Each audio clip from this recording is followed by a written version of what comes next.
물류관리론 11주차 마지막 강의 하도록 하겠습니다. 비대면 강좌를 하다 보니까 저도 되게 힘이 드네요. 여러분들도 힘이 많이 들죠. 공감을 하면서 마주 보면서 여러분들과 대화를 했으면 참 좋았을 것 같은데 비대면 강좌의 아쉬움이 있습니다. 오늘은 11-3 11차 마지막 강의인데요. SCM 구성 요건부터 여러분과 함께 하도록 그렇게 하겠습니다. 공급 사슬 관리 이 구성 요건을 여기서 살펴보도록 그렇게 하겠습니다. 공급 사슬 관리에서는 판매 동향을 기초로 해서 수요를 예측할 수 있는 어떤 기능이 있습니다. 그래서 수요 예측에 기초한 생산, 재고, 물류 계획을 수립하는 기능이 물류 관리에 넣어야 되고요. 이 사슬 관리에 넣어야 된다는 거죠.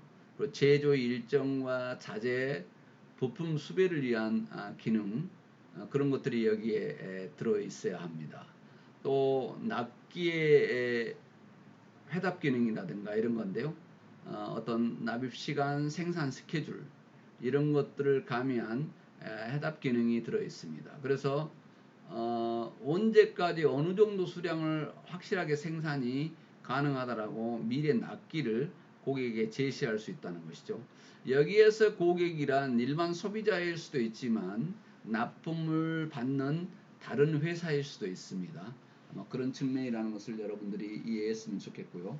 그 다음에 효과적 운영을 위한 조건들이 있습니다. 공급 사슬 관리가 최적화되게 움직이려 하면은 효과적인 운영을 위한 조건들이 있는데요. 고객의 가치와 욕구를 이해하는 데서 출발한다는 것입니다. 어떤 공급자 위주가 아닌 소비자 위주라는 것이죠. 소비자가 일개인이 될 수도 있지만 회사가 될 수 있다고 하는 내용을 이야기했습니다. 그리고 체인상의 파트너들 간의 상호 협력이 이루어지고 원활한 커뮤니케이션이 이루어져야만 가능하다고 하는 것입니다. 그리고 JIT, MRP 등의 물류 계획의 제수단과 EDI나 시뮬레이션 같은 정보 수단을 활용을 해야 된다는 것입니다. 그래서 어떤 그런 정보 수단을 활용하지 않고 공급 사슬 관리가 될 수 없다는 것입니다. 그래서 경로 전체를 통합해서 관리할 수 있는 정보 시스템을 개발을 해야만 공급 사슬 관리가 원활하게 될 수 있다고 하는 부분입니다. 그렇게 하기 위해서는 제품과 서비스의 품질 확보를 위해서도 더더욱 이런 조건들은 필요하다 하겠습니다. 이 SCM 도입 효과는 당연히 시스템화되어 있기 때문에 작업 지연 시간을 단축할 수 있다는 것이죠. 그 다음에 사내 업무가 정형화되어 있기 때문에 업무 시간을 단축할 수 있습니다. 또한 지금 납기 관리가 중요한데 철저한 납기 관리 그리고 영업을 관리할 수 있어서 공급받는 자의 만족도를 향상시킬 수 있다고 하는 부분입니다.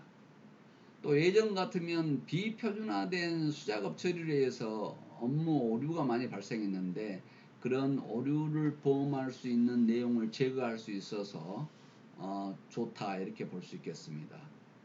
또 수주 처리 기간을 단축할 수 있어서 업무가 효율화되기 때문에 비용 정밀감을 이룰 수 있는 효과가 있습니다. 또한 계획 기능이 강화되어 있기 때문에 많은 재고를 갖고 있지 않아도 되는 장점이 있어서 그런 효과 때문에 재고 감소 효과가 있습니다. 재고를 줄였을 때 여러 가지 부수적인 또 이익이 있을 수 있겠죠. 또 원청업체와 하청업체가 신속한 교류가 이루어지기 때문에 하청 업체들이 필요 없는 재고를 가지고 있을 필요가 없는 효과가 있다 하는 내용입니다.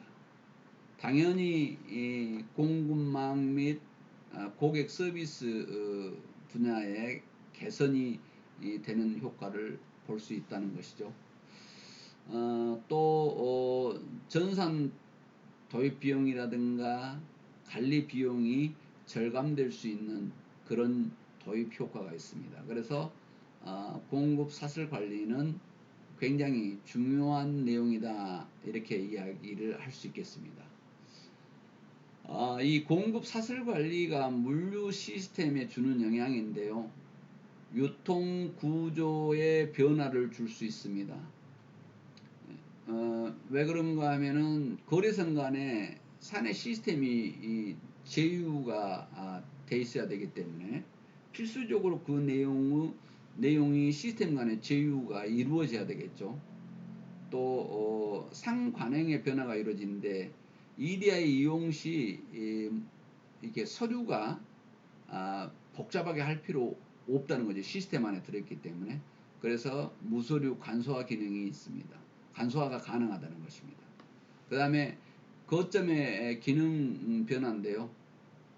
재고를 물류센터에서 통과형 센터로 변화시킬 수 있다고 하는 건데 이 내용은 뭐냐면 재고를 거점별로 이렇게 쌓아놓고 있는 게 아니라 시스템화 되어 있기 때문에 그냥 통과해서 바로바로 이동할 수 있는 내용이 된다는 것입니다. 보통 통과형 센터라는 크로스 도킹이라고 하죠. 그냥 거쳐 간다는 건데 이 내용은 다음에서 또 다시 한번 설명이 있을 것입니다.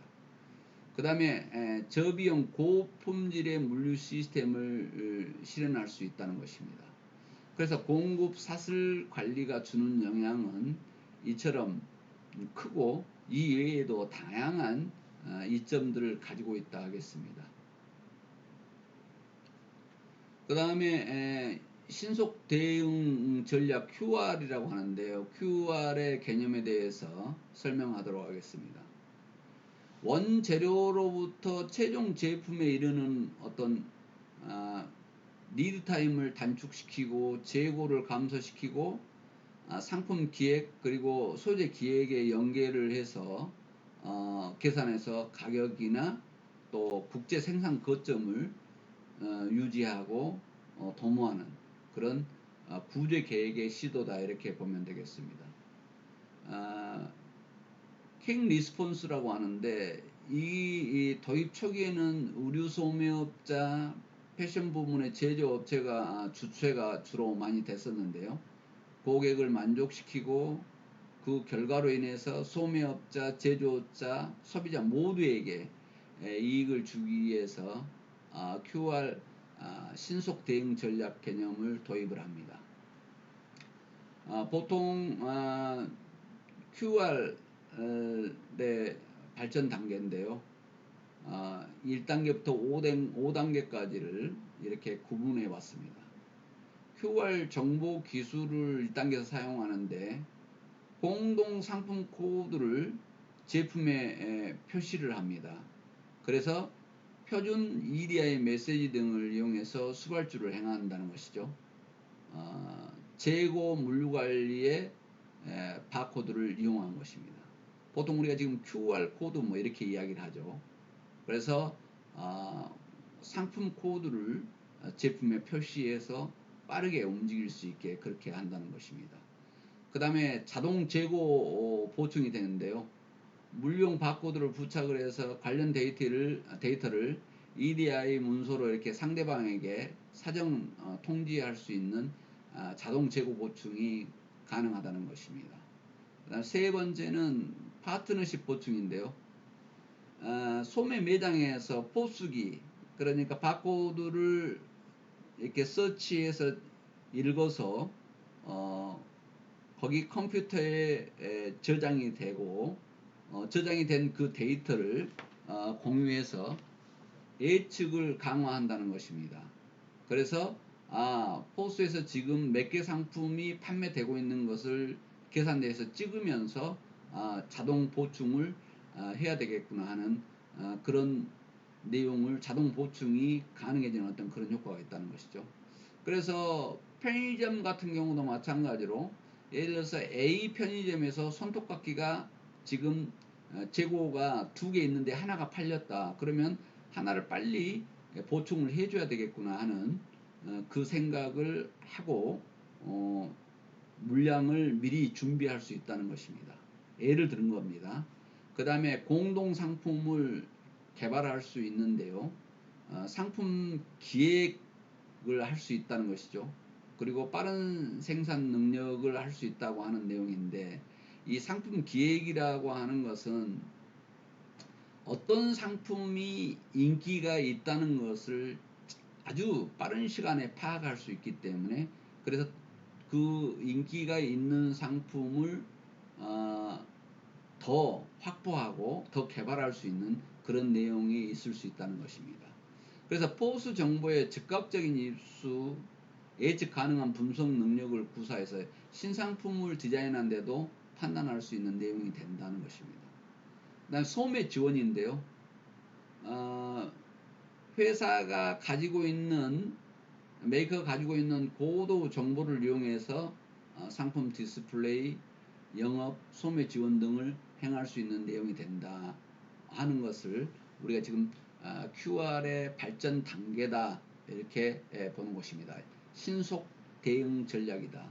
그래서 이 내용이 포스에서 포스란다 편의점 같은 경우에서도 굉장히 많이 필요합니다. 왜 그러냐면 편의점은 매장 공간은 적으나 아이템 수는 굉장히 많이 갖고 있습니다. 그래서 많은 물량을 보유하지 않고 또 가능하다는 거죠. 몇 개가 빠지면 바로바로 본사에서 이 재고를 파악을 이미 같이 동시에 시스템 안에서 하고 있기 때문에 바로바로 필요량만 넣어줄 수 있고, 또 어느 점에서는 손톱깎이가 잘 팔린 몇 개가 일주일에 팔린다 이것을 파악을 하기 때문에 미리 그 물량을 확보할 수 있고요. 어느 점에서는 어느 상품은 거의 아예 팔리지 않고 특별한 상품이 굉장히 많이 팔렸을 때 그런 내용도 미리 프랜차이저가 이렇게 판단을 할 수 있다는 것입니다.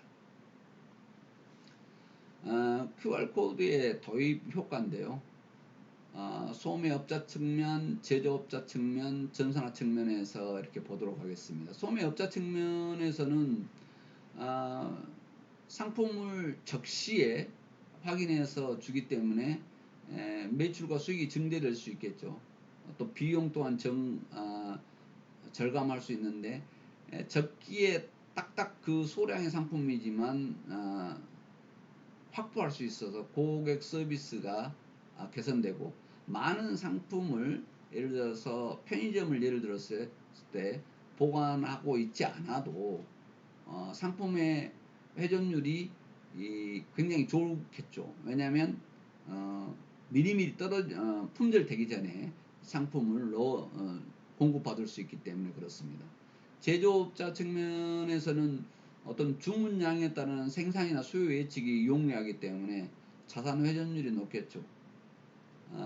그래서 여기에서 오는 이점으로 품질이 개선되고 낮은 가격을 형성할 수 있고 상품의 다양화를 이룰 수 있고 상품의 품절을 방지할 수 있는 그런 장점이 있습니다. 전산화 측면에서는 신속하게 처리되기 때문에 낭비를 줄일 수 있는 효과가 있다. 그래서 QR의 도입 효과, 이 내용에 대해서 우리가 지금 살펴봤습니다. ECR인데요. 효율적인 소비자 대응입니다. 이 내용은 공급 사슬 관리에서 효율적인 소비자 대응을 해야 된다고 하는 부분인데요. ECR이란 제조 생산으로부터 유통 도매를 통한 판매에 이르기까지 각 단계의 관련 기업들이 공동 참여해서 총체적인 경영 효율을 개선하자는 것입니다. 그래서 보다 낮은 비용으로 보다 빠르게 소비자 만족을 달성하자 하는 것인데요.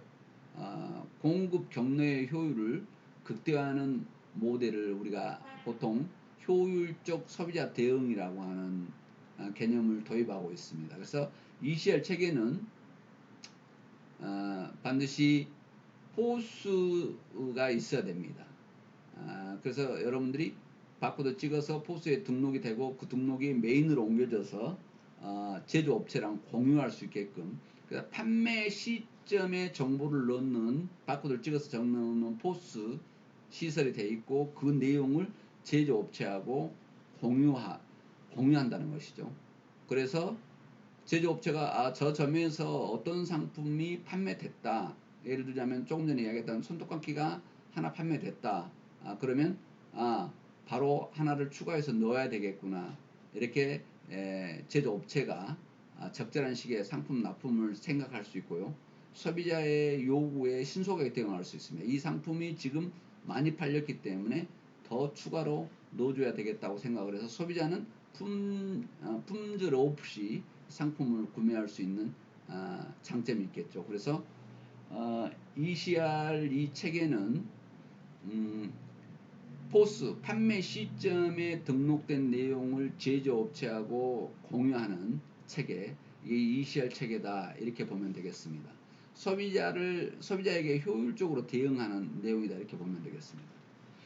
자, 효율적 소비자 대응 전략인데요.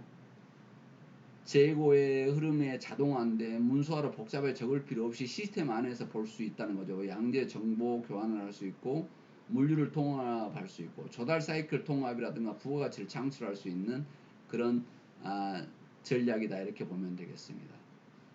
효율적인 소비자 대응을 하는 이 구현 전략에는 소비자에게 궁극적으로 만족을 제공하기 위한 전략이다, 이렇게 보면 되겠습니다.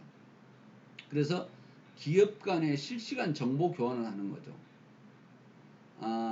소매 업체와 생산업체와 실시간 정보 교환을 할 수 있다는 것입니다. 그래서 효율적인 상품을 구비할 수 있고, 또 빠진 것을 바로 보충할 수 있고, 또 효율적인 상품을 도입하고 효율적인 촉진, 판매 촉진도 할 수 있다.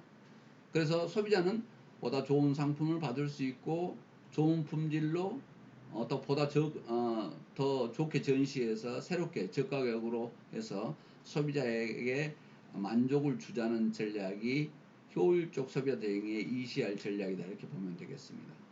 그래서 필요 이상의 안전 재고가 불필요하게 된다 하는 내용인데, 과다한 재고를 가지고 있을 필요가 없다는 거죠. 왜냐하면 포스로 익혀드린 전별 매출을 제조업체가 늘 메인 업체가 알고 있기 때문에, 시스템 속에서 복잡한 서류를 안고 시스템 안에서 볼 수 있기 때문에 아주 그런 장점이 있다, 이렇게 보면 되겠습니다. 효율적 소비자 대응 이 ECR 전략의 실현 도구가 필요한데요. 컴퓨터에 자동 발주하는 것, 전자문서 교환하는 것, 크로스 도킹하는 것, 가치사슬 분석하는 것, 활동 원가액의 카테고리 관리, 연속 제품 보충, 그리고 배송 상품 순서 선정, 이렇게 해서 이런 실현 도구들이 그 안에서 움직이고 있다, 이렇게 보면 되겠습니다. 그래서 유통업체와 제조업체, 이 내용이 보다 큰 가치를 제공해서 소비자한테 주자고 하는 그런 내용인데요. 유통업체 입장에서는 매출 신장 효과가 있고, 그리고 재고 축소를 통한 품절 축소가 있을 수가 있습니다. 재고를 많이 갖고 있지 않아도 바로바로 제조 공급업체가 알고 있기 때문에 품절을 하는 일을 줄일 수 있다는 것입니다. 그러면 큰 매장을 가지고 있을 필요가 없겠죠.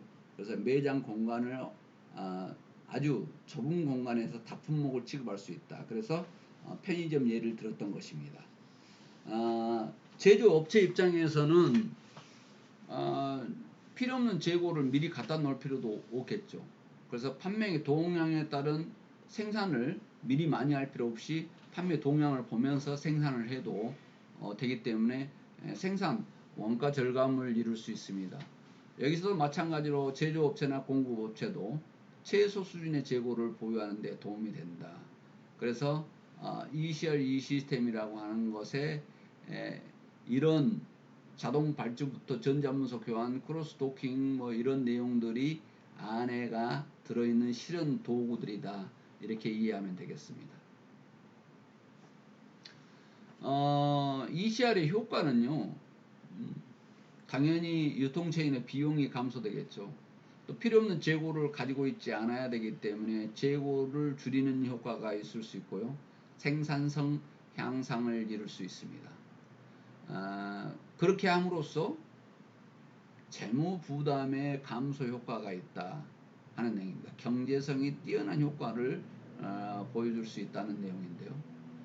그럴수록 상품의 경쟁력이 있어지고, 이런 상품 경쟁력이 있었을 때 소비자에게 돌아가는 이점은 더 증가할 수 있다. 왜냐하면 전체적인 코스트가 낮아지기 때문에 소비자에게, 최종 소비자한테 돌아가는 것도 절대 가격이 낮아질 수 있겠죠. 그래서 ECR은 단순히 비용 감소 측면이 아니고 공급자, 소매업자 사이에 협력을 통한 거래도 아주 중요한 내용이 될 수 있다는 내용입니다. 자, 그래서 어떤 어느 부분에서는 무재고로도 대응을 할 수 있는 내용이 되겠죠.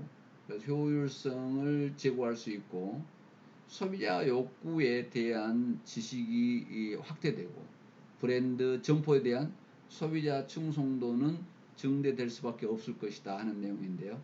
그래서 소비자의 대응 논리인데 얼마나 효율적으로 대응할 것인가 하는 부분을 생각하는데 이 내용이 필요할 것입니다.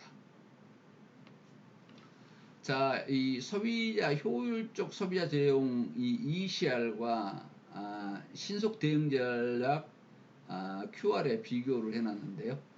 자, 여기서 두 개를 보도록 그렇게 하겠습니다.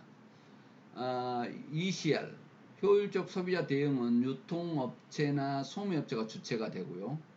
QR은 제조업체입니다. QR에서 QR 전략은 빠른 공급 전략이기 때문에 거기에서 상품에서 QR코드 붙여서 제공인데, ECR은 유통업체와 소매업체 주로 꼭 필요한 내용이다 이렇게 보겠습니다. 그 다음에 요구사항은 효율적 고객 대응인데 QR 전략은 신속 대응 전략이다. 그리고 지금 ECR은 1993년에 식품 잡화 슈퍼마켓 중심에서 이루어졌고, QR 전략은 1985년 섬유 우류업체 중심으로 이루어졌던 내용입니다. 자, 그래서 ECR은 슈퍼마켓으로 보는 것이고, QR은 보통 백화점을 중심으로 보는 그런 내용입니다. 물론 지금 우리나라는 백화점과 슈퍼마켓이 합해져 있기 때문에 대다수 백화점은 위층에 있고 슈퍼가 밑에 있습니다만은, 우리나라하고 일본의 특성이고요. 그 외의 서양에서는 백화점과 식품 매장은, 슈퍼는 완전히 분리되어 있는 경우가 많이 있습니다. 그런데 유통기관 중에서 독특하게도 우리나라의 백화점은 일본 백화점을 유사하게 이렇게 따라했기 때문에 지하 아래층에는 슈퍼마켓, 백화점 아래층에는 슈퍼마켓이 있는 것이 보통인데요. 외국의 경우 미국이나 유럽 쪽은 백화점과 슈퍼마켓은 완전히 분리되어 있는 경우가 많습니다. 오늘날 우리나라도 이제 서서히 그런 쪽으로 가고 있죠. 자, 여기서 핵심을 보면 ECR은 제조업체 및 유통업체가 공급 체이점의 문제점을 개선하도록 협력 관계를 구축을 통해서 상호 이익을 추구한 것이고요. QR은 생산자 사이에서 걸쳐 있는 유통 경로상의 제약 조건, 재고를 줄임으로써 공급 체인의 효율성을 극대화하는 것입니다. 자, 그래서 ECR과 QR은 장단점이 있습니다. QR은 의류업계 중심에 굉장히 더 최적화되어 있다고 봐야 되고요. ECR은 식품이나 잡화에 슈퍼마켓 중심에 더 최적화되어 있다 이렇게 이해하면 되겠습니다. 자, 그래서 여기에서 ECR과 QR까지를 여기서 비교해서 우리가 살펴봤는데요. 지금 CPR부터는 저희가 12주차에서 다루기로 하고 오늘 여러분과 약속된 시간이 다 됐으므로 ECR과 QR 그러니까 효율적 소비자 대응과 신속 대응 전략 이 내용까지 수업을 하고 11-3 비대면 강좌를 마치도록 하겠습니다. 여러분 비대면 강좌 듣느라고 대단히 수고가 많습니다. 네, 저 또한 여러분이 없는 상태의 강의가 되게 힘듭니다. 얼른 코로나 상황을 벗어나서 여러분을 보고 이렇게 강의할 수 있는 더 리얼리티한 수업을 할 수 있기를 기대해 봅니다. 여러분 수고했습니다.